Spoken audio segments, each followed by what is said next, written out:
Hello and welcome to another video review. This is Call of Duty Black Ops 3 for PC, Xbox 360, Xbox One, PlayStation 3, and PlayStation 4. What you're seeing here is the PC version. This is a first-person shooter developed by Treyarch and published by Activision in November of last year, and it's actually went on to receive pretty good reviews when it came out. And oddly enough, that was more from the actual players than the mainstream gaming press. Well, at least on console anyway. On PC, people generally seem to think it was kind of a piece of crap, but that was more from the actual PC port rather than the game itself.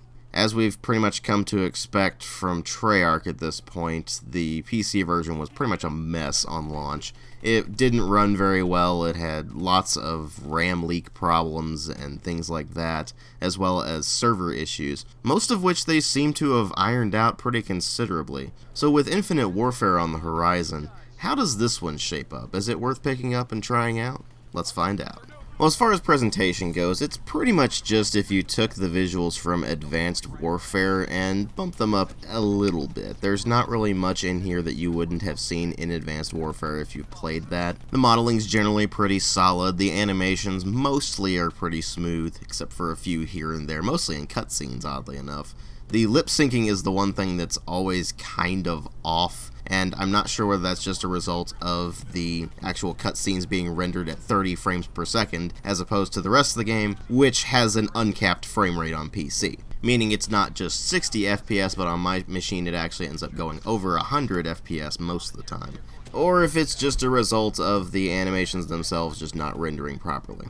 Either way, when you're taking the care to model the characters after the actors who play them, then you'd better get that lip sync and facial animation done right. And as it stands, about the only thing they have done right is just the general facial animations, not the actual lip syncing.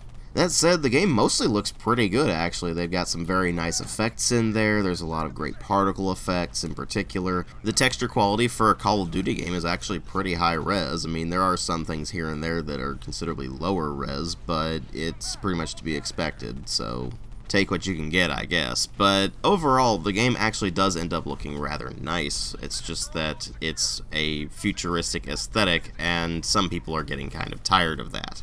But once you get past the visuals and move over into the sound design, things become a bit more of a mixed bag. The voice acting is generally very well done. The characters are portrayed by pretty solid actors, and they do their job rather well, at least as well as the script lets them anyway. Although on the multiplayer side of things, it's pretty much all battle chatter anyway, so there's not really much to speak of there, except when you're playing the zombies mode where things get a bit more goofy. But other than the voice acting, you have a soundtrack which is composed almost entirely of electronic music that fits the setting fairly well, it's just that none of it is particularly memorable.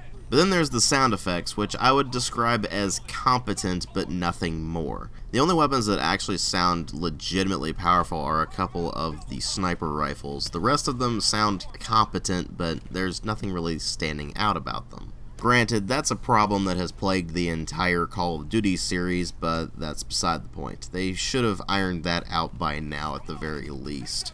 But of course I can put the presentation aside because what really matter here are the story and the gameplay. And the story in this is set about 40 years after the events of Black Ops 2, although you wouldn't know it if you played this thing and played Black Ops 2, because there's basically nothing tying those two games together, except for a passing reference of Raul Menendez, and one thing that pops up toward the end of the game that I won't spoil. But anyway, the world has changed. Robots are now a big part of battles, as are cybernetic super soldiers, which are mainly designed to fight those particular robots, as well as take on the missions that no normal soldier can. And you take control of the player. I'm not joking, you actually don't have a name, you are simply Player 1. And the game starts you off as going on a hostage rescue operation for the Winslow Accord, which is basically like NATO, but not NATO. Or at least I think it is. It's not exactly explained in the game. In fact, most of the setting information isn't really explained.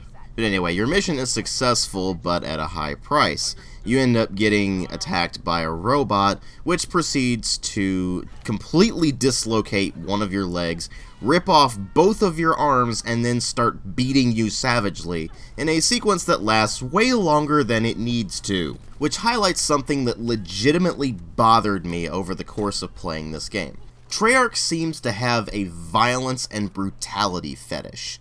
They've had it at least as far back as World at War. The thing is, when you played World at War, you were able to just go, oh, well, it's trying to portray the savagery of World War II, except it's just not doing a very good job of it. When you got to Black Ops, it was pulpy as hell. That game was not really something you were going to take very seriously, and so it kind of worked, except for the glass in the mouth scene that was just completely out of place. Now, I can't speak for Black Ops 2, but when you get to Black Ops 3, you find that they have this completely uncritical affection for violence and savagery that they really try to shove into your face as much as possible. I mean, you get to watch your character get their arms ripped off, their leg completely dislocated, and then savagely beaten for quite a while for no discernible reason. I mean, can you think of any reason whatsoever that a robot designed for warfare would be programmed with that kind of mentality? No, you can't. There is no justification for it. And the further you progress in the game, the more that kind of thing tends to rear its ugly head. For example, there is a bit in the first mission after you've been cyberized that I think is supposed to show, hey, the 54 Immortals are terrible people and you should feel great for slaughtering every single one of them in this game, but the tone of the scene just is incredibly off. I mean, you get plenty of that from just the environmental storytelling. Why we need to focus on the fact that they clamp explosive collars around people's necks and just blow their heads off completely at a whim is completely beyond me. Or how about the one scene where your character ends up shoving one of the 54 Immortals' faces into a flame until it basically melts their face? Which isn't portrayed in any sort of meaningful sense, like, hey, war is hell, you shouldn't feel good about this. Instead, the game is trying to make you feel like a total badass for engaging in complete savagery, and it's just not right.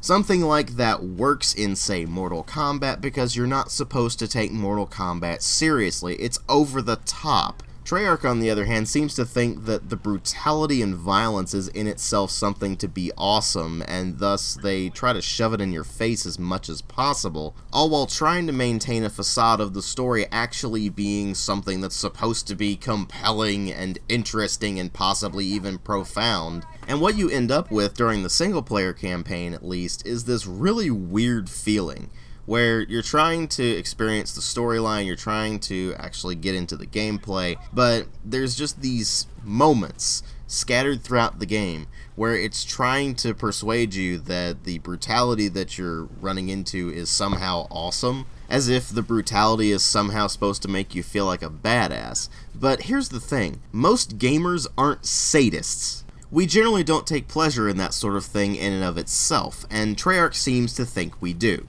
And while I was able to kinda put up with it in World at War, and it was mostly fine in Black Ops other than that one scene, this game does it often enough that it actually started to legitimately bother me.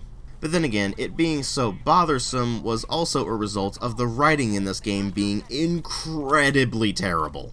As I mentioned before, very few things about the world itself are explained, and what you end up with after the savage beating that your character takes is undergoing surgery to give you a bunch of cybernetic enhancements and turn you into a cyborg commando, basically. As you're undergoing the surgery, you are given a DNI, a direct neural interface, and through this you start to get a bunch of virtual training from the cyborg commando John Taylor and his team, who show you all of the new badass things you can do. For example, you can run on walls, you can hack into systems, you can set things on fire with your mind, you get different vision modes, both enhanced night vision as well as just a combat display that shows you where all the enemies are and such.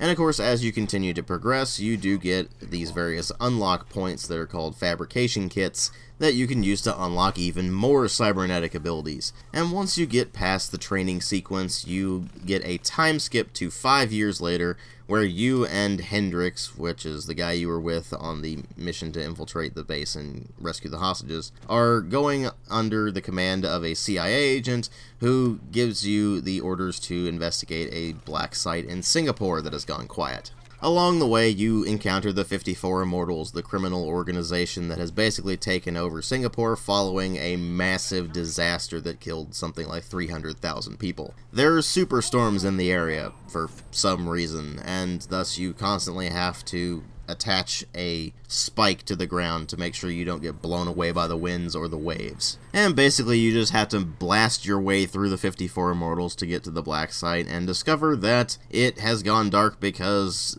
Taylor and his team have gone rogue. And in so doing, they have released a treasure trove of information about the Winslow Accord to all of its enemies, and thus made them very vulnerable. And you spend the rest of the game trying to track them down and find out first off why they did it, and if you can stop them. Now, I'll try not to spoil the rest of the plot from here on out, but suffice to say, the reason that they did it is incredibly stupid.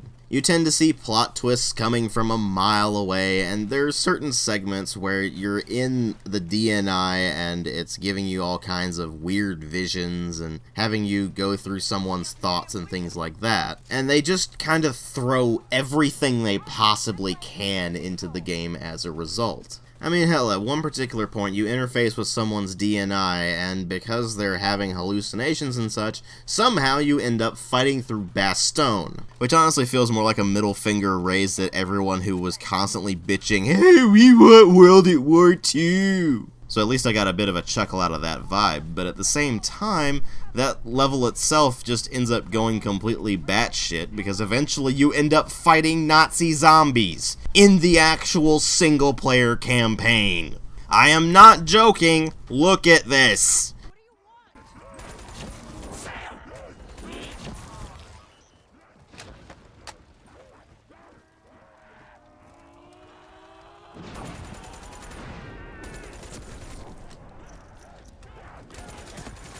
In case you can't tell simply by the tone of my voice, let me actually give you the reaction I had once I found out they did have the nerve to put Nazi zombies in the actual campaign. I just stared at my screen blankly for a couple of moments before finally just going, "Are you f***ing serious?"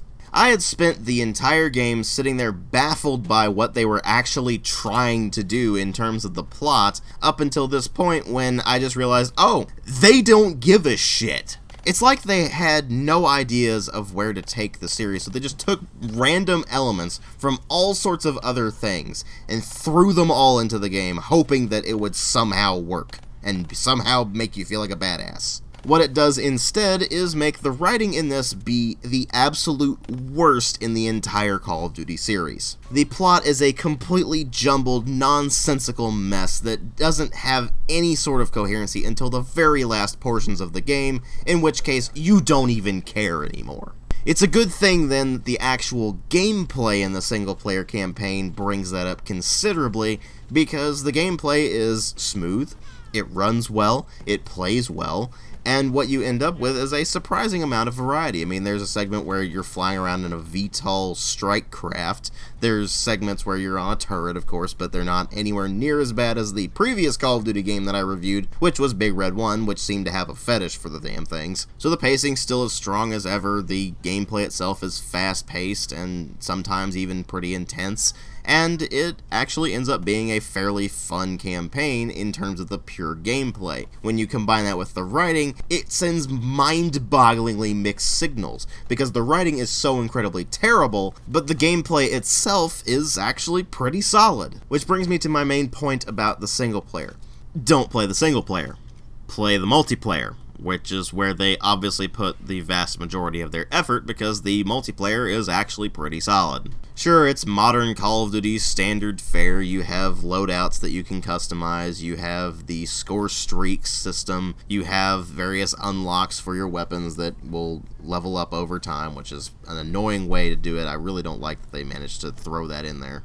But anyway, there's plenty of customization options for the weapons themselves. They have a painter mechanic where you can actually put custom paint jobs on your weapons. There's plenty of skins available through just unlocking them while you're actually playing the game, or whether you use the so-called crypto keys in order to unlock things in the so-called black market, which is basically just randomized loot drops. None of which actually affected the game until they started throwing in the new weapons, which are only available through these randomized drops. Which is something that Advanced Warfare also did, but when you get to Black Ops 3, it's more annoying because there's a larger number of the weapons available, and they're things that you might actually want to try. Some of which are actually very, very powerful in the grand scheme of things, so it actually does somewhat unbalance the game, although luckily I've never really run into a situation where I was completely outgunned by someone using the DLC weapons, as opposed to my using of the standard weapons that come with the game. Part of this comes from the fact that the movement system is definitely radically different from previous Call of Duty games, although it's closer to Advanced Warfare. The best comparison I can really make to it is Titanfall, actually. They have wall running, they have a sort of double jump jetpack kind of thing, and they also allow you to slide on the ground as well if you want, although I've never really managed to be able to get that working. But regardless of my issues getting the slide to work, it does provide quite a bit more mobility even than Advanced Warfare's exosuits did. And what you end up with is arguably the fastest paced Call of Duty game to date, which is both a good and a bad thing. It's good in that it's fast paced and it's exciting at times. It's bad in that there's an awful lot of moments where you'll just be like, what the hell just happened? And unfortunately, the movement system itself is not really used to its fullest potential in the multiplayer. The maps really aren't designed around the movement, but rather around being Call of Duty maps and just occasionally throwing in elements where this movement system can actually work. Although admittedly the level design is a hell of a lot better than Advanced Warfare, so I'll give them that.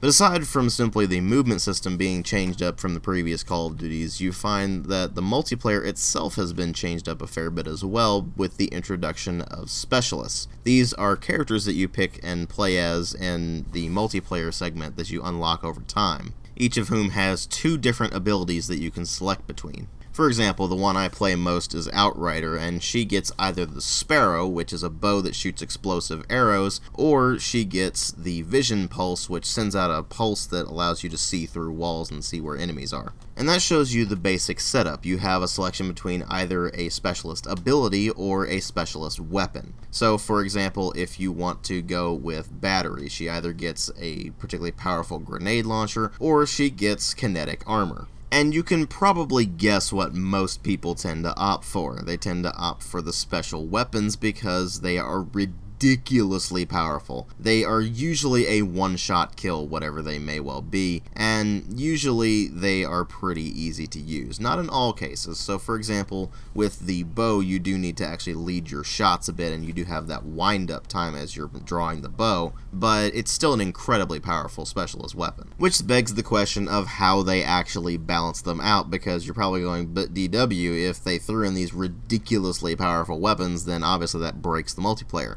Not necessarily. What they did was they have them on a timer, and as you go through the game, if you're not getting any kills, then it's not really affecting your timer, but you'll eventually get access to your specialist ability or your specialist weapon. The better you do, the more kills you get and such, the faster your meter will actually fill up and allow you to use that specialist ability, which in turn makes it more of a score streak kind of thing than anything else. And it means that particularly good players, or just cheaters, will be able to get access to their specialist weapon very, very often and get a lot of basically free kills. Which of course ends up being pretty irritating, but if you're not running into that all the time, then the multiplayer can actually be pretty fun to play. Certainly not amazing or anything, but if you like Call of Duty style multiplayer, then you'll definitely be able to enjoy it, anyway. And of course, if you like the Zombies mode that Treyarch introduced with World at War, then you'll like it here as well.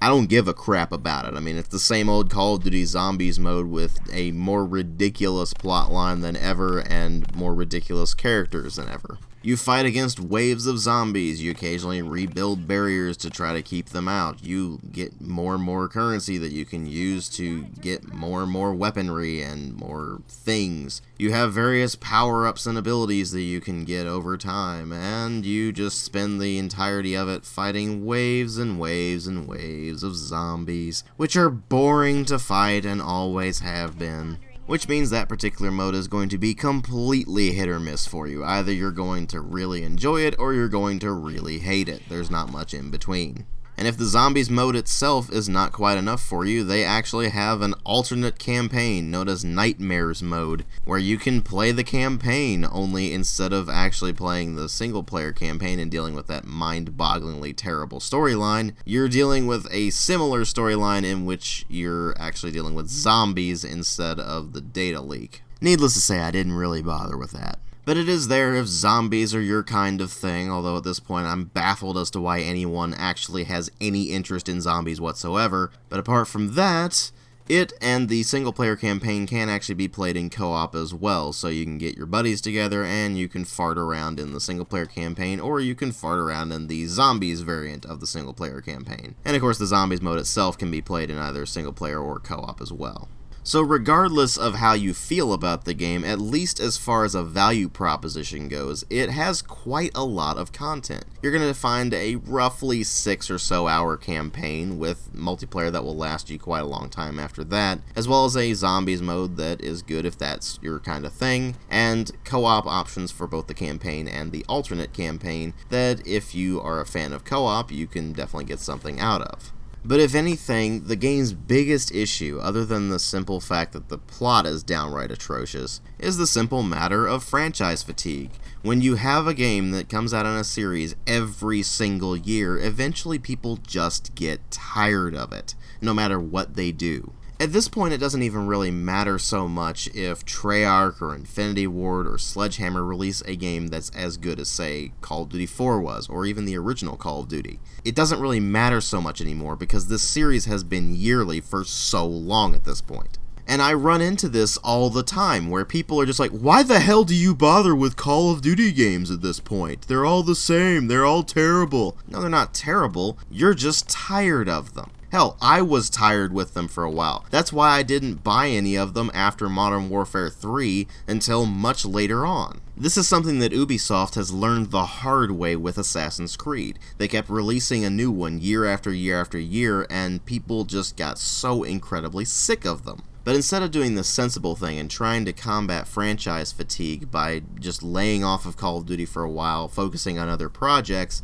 Activision continues to push their developers to make more Call of Duty games. And thus we end up in our current position, where it doesn't matter what a Call of Duty game does anymore, because nobody seems to care. They just want to hate the whole series because it gets released every single year. Does that make the games bad? Actually, no, it doesn't. If you take Black Ops 3 as a whole, it's a fairly decent game. It's not amazing or anything. I'd recommend trying it out if you can get on a free weekend or if you can get it on sale for really cheap like I did. But that's the problem. I can't recommend this at full price. Certainly not with the single-player campaign being as downright terrible as it is. But with the multiplayer, and if you're into the zombies and just the general value proposition, I can recommend it for maybe $20 or so. But anything more than that, I can't really recommend it.